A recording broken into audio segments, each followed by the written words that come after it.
बिस्मिल्लाहिर्रहमानिर्रहीम। तमाम देखने वालों को अस्सलामुअलैकुम। उम्मीद करती हूँ सब खैरियत से होंगे। Welcome to let's cook with Serab. जैम तो सभी को बहुत पसंद है, तो क्यों ना होममेड एप्पल जैम बनाया जाए और बाजार वाले जैम को छोड़ के घर वाले ताज़ा और खालिश जैम से ब्रेकफास्ट को मज़ेदार और हेल्दी बनाया जाए। On my channel, you will find cooking videos like biryani, karahi, samosa and many more things you want to make.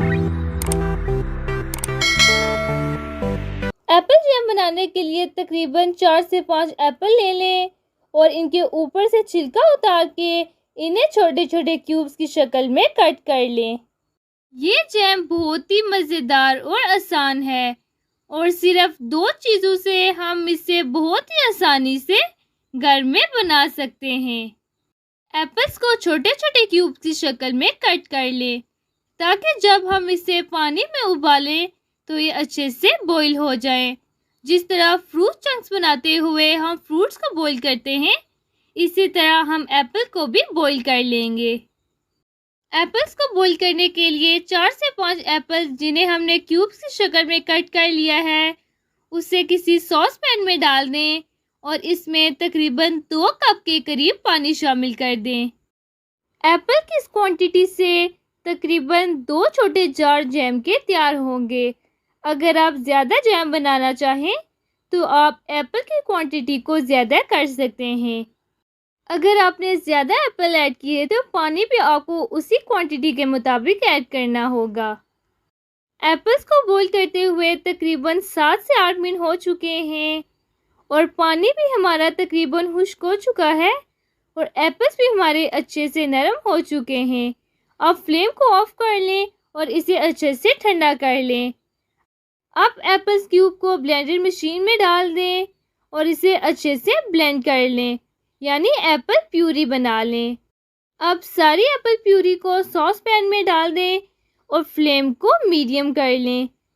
अब एप्पल जैम को मुसलसल चम्मच की मदद से तकरीबन 30 से 35 मिनट के लिए हिलाते रहें। जैम को हम उस वक्त तक पकाएंगे जब तक कि अच्छे से जम न जाए। जैम को हिलाते हुए जब इसमें बबल्स आना शुरू हो जाएं, तो इसमें 1 कप के करीब चीनी शामिल कर दें। इस तरह से जैम में बबल्स आना शुरू हो गए हैं। अब फ्लेम को बिल्कुल स्लो कर दें और इसमें 1 कप के करीब चीनी शामिल कर दें। चीनी अब अपनी मर्ज़ी के मुताबिक कम या ज़्यादा कर सकते हैं। चीनी ऐड करने के बाद इसमें पानी हो गया है, लेकिन आपने इसे थिक होने तक मिक्स करते रहना है। तकरीबन 30 मिनट के बाद जैम अच्छे से थिक हो चुका है। आप यहाँ पे इसके टेक्सचर को देख सकते हैं। अब मैं आपको वो तरीका बताऊंगी जिससे आप चेक कर सकते हैं कि हमारा जैम तैयार हुआ है या नहीं। इसके लिए जैम की थोड़ी सी क्वांटिटी को प्लेट में डाल दें और प्लेट को टेढ़ा कर लें। अगर जैम प्लेट के साथ अच्छे से चिपक जाए तो इसका मतलब जैम अच्छे से तैयार हो चुका है। अब जैम को 2 से 3 मिनट रूम टेम्परेचर पर रखने के बाद इसे शीशे के जार में डाल दें। जैम को आपने जिस जार में भी डालना हो उसे अच्छे से साफ करने के बाद खुश्क कर लें। अगर आप गीले जार में जैम को डालेंगे तो जैम जल्दी ही खराब हो जाएगा।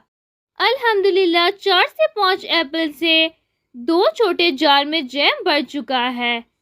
होममेड जैम बहुत ताज़ा, मज़ेदार और खालिश होता है और इसमें कोई भी केमिकल शामिल नहीं होते। अब आपको ब्रेड पे कुछ लगाना हो या केक पे, आप इस जैम को किसी भी जगह पे अप्लाई कर सकते हैं। जैम को जार में डालने के बाद आप जार को ढक्कन की मदद से कवर कर दें और इसे फ्रिज में ठंडा होने के लिए रख दें। ठंडा होने के बाद ये और अच्छे से थिक हो जाएगा। अब हम इसे ब्रेड पर भी लगा के देख लेते हैं कि ये बिल्कुल बाजार जैसे जैम की तरह लग रहा है। अब आपको जैम खरीदने के लिए बाजार जाने की ज़रूरत नहीं है। सिर्फ 2 चीज़ों से आप बहुत ही मज़ेदार जैम घर में बना सकते हैं। अगर आप एप्पल जैम की जगह पीच जैम या मैंगो जैम बनाना चाहते हैं तो उसकी रेसिपी की वीडियो भी आपको मेरे चैनल पे मिल जाएगी। अगर आपको एप्पल जैम की रेसिपी पसंद आई है तो चैनल को सब्सक्राइब कर दें। Thanks for watching. अल्लाह हाफिज़।